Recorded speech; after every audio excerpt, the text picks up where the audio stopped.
Oke, udah mulai nih Pak Yudi ya. Oh iya, oke. Oke, oke, balik lagi nih Sobat Trader di Traderspedia kita sore ini sebagai penutup di minggu ini ya Pak ya Iya. untuk transaksi pasar ya. Oke, Traderspedia kali ini kita kedatangan orang baru juga ya. Kenalin Mhm. Bapak Yudi atau Bapak Coach Yudi ya. Ini kita dari Ya, TPFX Makassar ya sebagai research analis kita TPFX Makassar ya Pak Yudi. ya RN di cabang Makassar ya. Area ini cabang Makassar ya. Oke. Hmm. Glory juga baru pertama kali ini nih bareng Pak Yudi nih. Salam kenal nih Pak. Ya, salam kembali Bu Glordi. Oke. Oke. For your info juga nih teman-teman Bapak Yudi ya. Eh, Mhm. Pak Yudi TW-nya kepanjangannya apa nih Pak? Trader works itu ya, Oh, ternyata.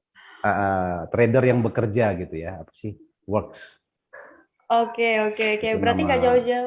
nggak jauh-jauh dari tentang trading juga ya, Pak?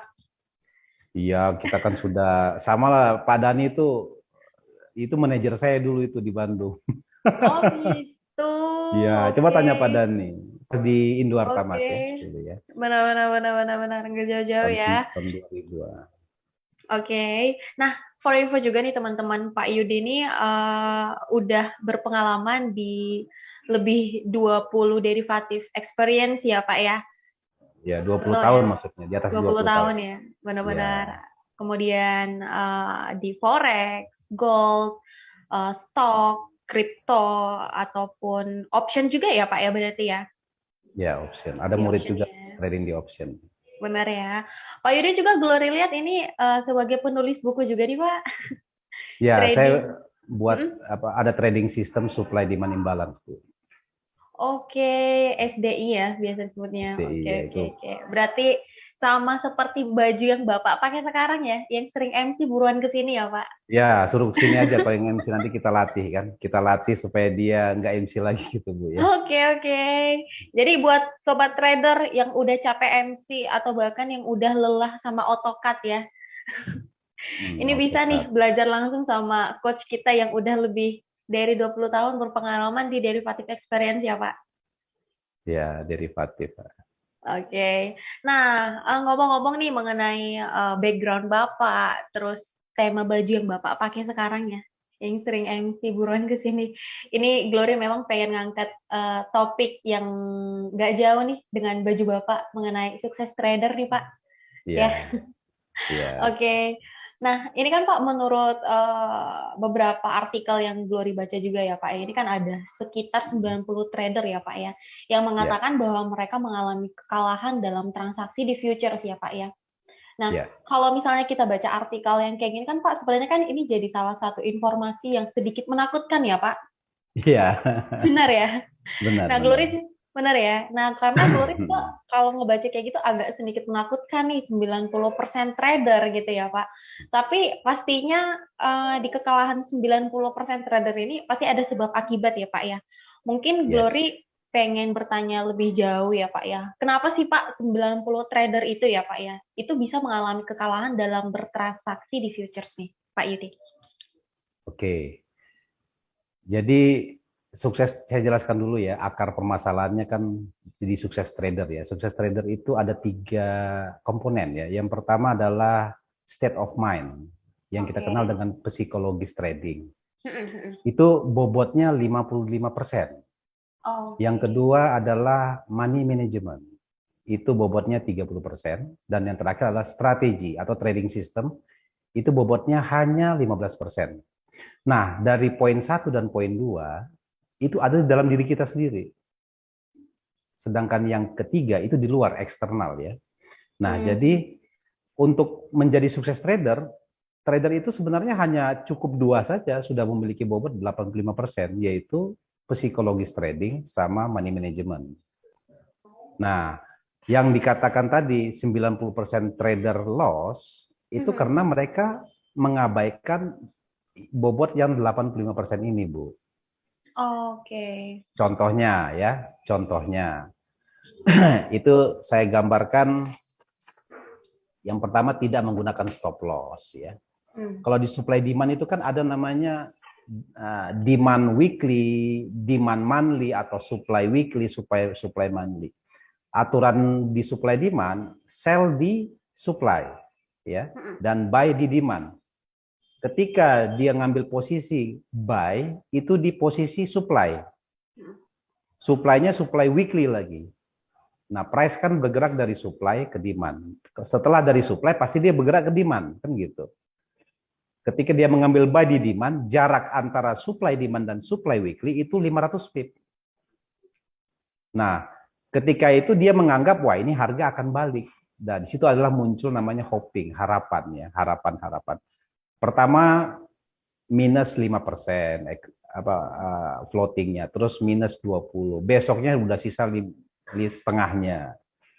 Kalau sudah setengahnya, saya sudah tanya ke teman-teman, rata-rata jika dia sudah terfloating 30%, dia sudah malas gitu. Dia sudah nggak mau cut loss. Nah, disitulah muncul namanya hopping. Ketika dia hedging, itu sama juga dengan cut loss. Kita melakukan hedging itu sebenarnya tak rela balance kita berkurang gitu ya. Sedangkan untuk bertransaksi, yang fokus kita itu hanya kepada equity. Nah, jadi ini saya kasih tahu ke teman-teman semuanya. Untuk melihat akun sehat atau akun tidak sehat itu gampang. Cuma hanya melihat di margin level saja. Ya, margin level itu kan ada rumusnya kan adalah equity per margin, ya. Itu margin level. Jadi minimal margin itu jumlahnya 1/10 dari equity. Itu minimal. Contohnya, kalau margin equity-nya 10.000, berarti marginnya minimal itu harus 1.000, jadi nggak boleh lebih. Nah, ketika marginnya jadi 2.000, jadi sudah di atas 1.000%. Nah, akun makin besar margin levelnya, itu makin sekarat ya. Apalagi kalau udah margin level 200%, 100%, nah itu sudah nggak benar. Udah sama antara margin dengan equity ya nilainya ya. Apalagi 1:1 ya. Nah, jadi kalau mau lihat akun sehat atau enggaknya, lihat aja margin level di atas 1.000% ya. Itu sehat akunnya. Nah, jadi yang 90% itu yang pertama tadi saya ulangi lagi tidak menggunakan SL, terus udah dia pasang SL, terus dia geser-geser gitu SL-nya sama TP-nya. Terus dia tidak sabar, ada istilah namanya ABC ya, asal biru close ya. Asal biru close. Nah, ketika biru di close, ketika floating dia tahan gitu. Nah, itu yang saya tadi kembali ke masalah tadi yang kita bahas tadi, dia menahan sampai minus 30, minus 50, minus 70, akhirnya jadi MC ya. Kan gitu ya. Nah, terus overload, ya itu hubungannya dengan money management yang memiliki bobot 30% ya.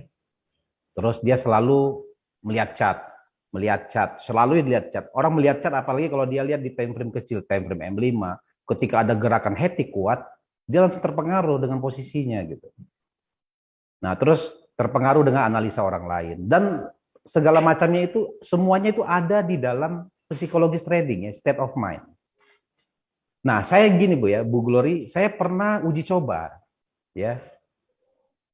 Uji coba di grup Facebook, ayo kita kontes meng-MC-kan akun, saya bilang. Jadi ada akun, kita MC-kan gitu ya.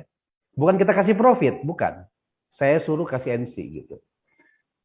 Nah, pesertanya ada 50 orang, saya kasih modal buka akun demo ya tentunya ya. Akun demo itu dipunya 3.000, aturannya maksimal lot adalah 0,6, saya bilang gitu. Jadi nggak boleh lebih. Setiap pasang OP, kita harus pasang stop loss, pasang TP. Maksimal pokoknya 0,6. Nah, akhirnya apa? Setelah seminggu, itu tidak ada yang loss, Bu. Tidak ada yang MC. Malahan profit mereka. Padahal saya suruh profit gitu. Nah, jadi bisa kita simpulkan bahwa ada akun kita buat profit sama kita buat loss, itu sama susahnya gitu. Jika kita menggunakan namanya itu tadi psikologi sama money management. Benar. Nah, jadi kuncinya di situ aja. Ada juga salah satu murid saya datang ke saya, coach saya pingin try trading gitu. Modalmu berapa? Modal saya 1.000 dia bilang. Oke. Ya udah coach ajarin. Ya udah kamu nggak usah teknik-teknik kan, hitung kancing baju aja saya bilang. Ya, mau buy mau sell. Kalau candlenya warna biru, udah buy aja. Candlenya warna merah, sell aja. Mau di time frame berapa aja, bebas saya bilang. Tapi ada syaratnya, maksimal 0,2 lot saya bilang. Ya boleh dibagi dua, gold 0,1, euro 0,1 gitu ya. Nah, akhirnya dia trading. Sudah sebulan ketemu lagi sama saya. Perasaan hati kecil saya, ini habis ini uang anak. Karena saya nggak ajarkan teknik, Bu. Saya nggak ajarkan strategi. Biar moving average saya nggak ajar. Pokoknya ikutin aja aturan saya bilang. Nah, setelah saya lihat, bilang gimana? Kan orang Makassar ya. Deng, gimana, Deng? Woi, profitnya kecil, coach saya bilang. Berapa profitnya? Cuma $50 dia bilang. Nah, kok bisa ya? Bisa tak liatin statementnya, Bu ya. Historikalnya. Ya Allah, itu tradingnya itu banter, Bu. Banyak sekali lotnya, Bu. Jadi ending-endingnya dia masih bisa profit loh $50, walaupun itu nilainya mungkin sekitar 5% ya, 0, berapa persen kalau $50? 0,5% ya. 0,5%. Nah, terus saya kasih selamat, selamat ya Deng, sudah sukses menjadi sukses trader walaupun belum full saya bilang, masih 85%. Sedikit lagi saya ajarkan teknik moving average saja ya. Dua moving average bisa profitable saya bilang gitu. Nah, itu dia sudah terlatih gitu loh Bu ya. Jadi sudah terlatih selama 1 bulan itu. Saya bilang ini diterusin dulu sampai 2 bulan, sampai benar-benar sudah menyatu dalam dirimu. Nah, metode trading seperti gini. Nah, kira-kira begitulah Ibu. Oke, oke, oke. Nah, jadi yang kembali lagi tadi ke pertanyaan tadi, 90% loss yaitu karena tidak menggunakan stop loss. Benar, benar, benar. Nah, Glory cukup tertarik nih dengan statement Pak Yudi barusan ya Pak yang mengatakan mengenai psikologis trading Pak Yudi. Ya, ini cukup menarik nih sama Glory nih. Menurut Ya, Pak Yudi nih, apa aja sih Pak yang dimaksud dengan psikologi trading sendiri Pak? oke. Psikologis trading itu adalah sebenarnya kalau kita simpulkan adalah keserakan. Udah itu aja. Ya, kalau ketika orang trading, kita bisa ketahui karakternya dia ini serakah atau enggak gitu. Dari Oke. jumlah lot ya. Kebanyakan jumlah lot ya. Ketika OP, nah ketika dia tidak meng-cut loss, dia mengharap, dia tidak ingin meng-cut loss posisi, berarti dia termasuk serakah gitu. Jadi serakah itu bukan artian, sudah profit, katakanlah target 10 pip ya, atau 15 pip. Dia sudah dapat 30 pip, udah 2 kali lipat. Enggak, tanggung masih ada 50 pip lagi. Akhirnya harga balik gitu ya. Nah, itu juga salah satu yang namanya keserakahan atau greedy ya dalam kalau bahasa Inggrisnya. Nah, jadi kebanyakan trader begitu, 90% di dunia seperti itu. Dan murid-murid saya juga begitu. Ya. Saya sudah berbusa-busa ini mulut, udah capek, ya udah terserah aja gimana cara tradingnya kan. Yang penting kita sudah ajarkan aturannya. Kalau mereka tidak mau mengikuti aturan kita ya apa boleh buat kan Bu? Betul, betul, betul, betul, betul. Oke, oke.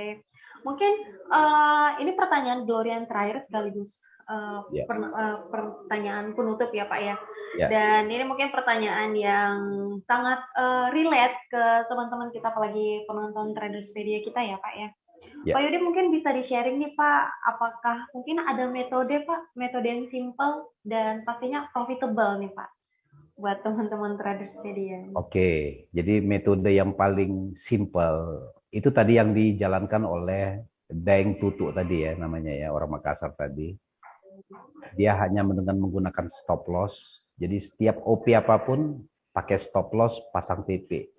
Mau risk rewardnya 1:1, 1:2, 1:3,5, terserah. Yang penting pasang stop loss. Karena kita nggak tahu ya Bu ya.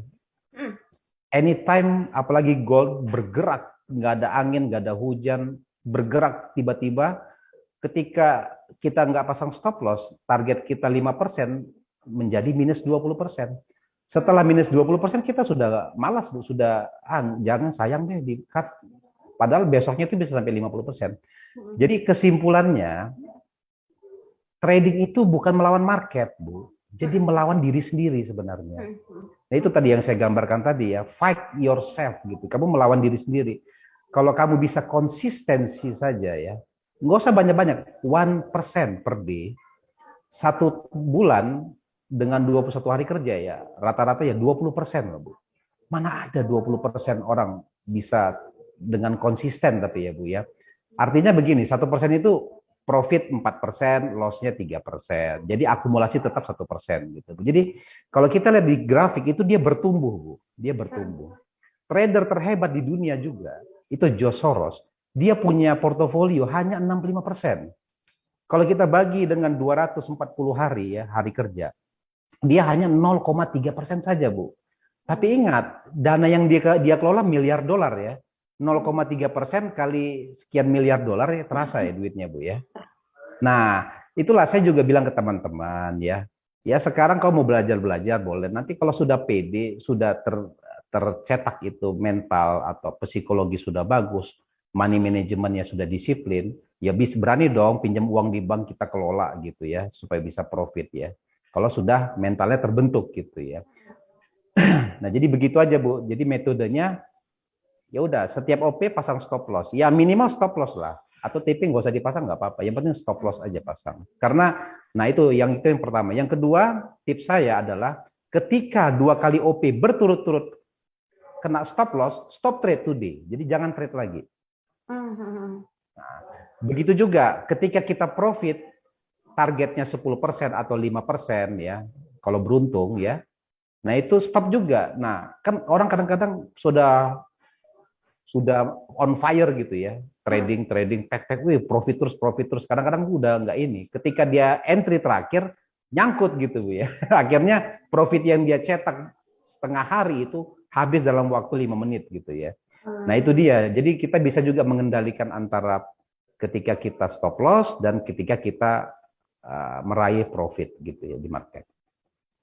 Gitu aja Bu. Sip. Wow, insightful banget ya Pak ya. Glory juga dapat 1-2 pencerahan baru nih untuk tetap trading dengan lebih normal ya Pak ya, kalau bisa disebut ya. Oke, mengingatkan kembali supaya tradingnya enggak greedy ya Pak ya. Tetap menentukan manajemen resiko yang Glory dapetin dan juga istirahat trading ya Pak. Sekali 2 kali stop loss-nya udah kena, rehat dulu Iya, sejenak. stop trade. Itu karena kalau ketika 2 kali itu psikologi sudah rusak. Pasti rusak. Mendingan udah bila perlu uninstall itu atau dimatikan handphonenya, nah, udah tidur aja sudah. Oke. Berarti tindakan yang cukup ekstrim ya Pak ya. Uninstall ya, harus sebentar begitu, dulu aja ya. Sip. Oke, mungkin itu menjadi pertanyaan terakhir Glory ya Pak ya. Dan dengan jawaban yang insightful juga. Semoga teman-teman Traderspedia mendapatkan jawaban yang sepuas Glory juga ya untuk Traderspedia kita kali ini ya. Oke, thank you Pak Yudi untuk insight-nya, untuk masukannya nih buat teman-teman Traderspedia kita hari ini. Dan teman-teman jangan lupa untuk ngikutin Traderspedia juga setiap hari Jumat, karena setiap hari Jumat Glory bakal ditemenin oleh Pak Yudi selaku research analis kita dari TPFX Makassar. Seperti itu. Dan jangan lupa juga untuk follow akun sosial media TPFX Indonesia beserta TPFX Makassar, karena kita selalu sharing-sharing informasi yang bermanfaat untuk teman-teman trader kayak gitu. Oke, mungkin sampai di sini dulu aja Pak untuk Traderspedia kita kali ini. Pak Yudi, thank you banget untuk informasinya ya Pak ya. Thank you juga buat teman-teman Traderspedia yang udah setia nonton kita sampai akhir ya. Salam cuan semua.